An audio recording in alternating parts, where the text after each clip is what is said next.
Bobandai koya wa bomo na ngai. Président ya armée des bâtisseurs tshisekedi ABT en sigle, Fils Mukoko apesaki opinion na ye, lobby eleki sur quelques sujets d'actualité politique na République démocratique du Congo. Au cours y entretien na ye na ba professionnel ya média, le gardien du temple ya UDPS indikaki ke secrétaire général ya UDPS Augustin Kabuya azali vrai rassembleur, ya ba vrai fils idéologique ya fait Etienne Tshisekedi wa Mulumba. D'après Fils Mukoko, congrès ya parti Union pour la démocratie et le progrès social et kosala mate parce que IDPS ezali na candidat semoko na ba élection présidentielle et ezali koya pe candidat yango ezali obele son excellence Félix Antoine Tshisekedi Tshilombo Fachi Beton Mukwantombolo d'Afrique. Kasi sans hésiter, le gardien du temple azalaki contre ministre Pius Mabwilu oyo alobelaki ba propos moko asepelaki nangote. Le ministre Pius Mabwilu, je ne sais pas si c'était une manière de se moquer de moi. Azotu nanga ndenge nini Mama Olive. Je dis bien, le ministre Pius Mabwilu azotu nanga ndenge nini Mama Olive.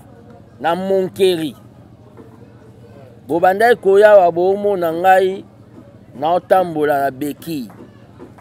Mais le boye naza sans béquille. C'est grâce à Maman Olive. Il fallait pas katanga le colonna de la Pius Mabwilu pour memanga et pas ba tradi praticien ba kulu kangatoni. C'est que Maman Olive a sali que na koka koniata en attendant zonga ba ke longolanga bibende.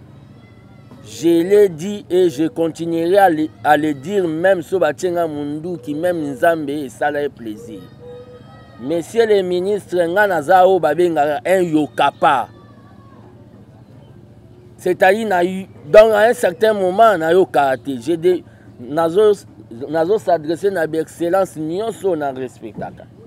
C'est respecter net Nicolas Kazadi Beme Bondi net ba ministre tout va se respecter. Ba Didier Mudimbu, ba Antoine Sambande va se respecter.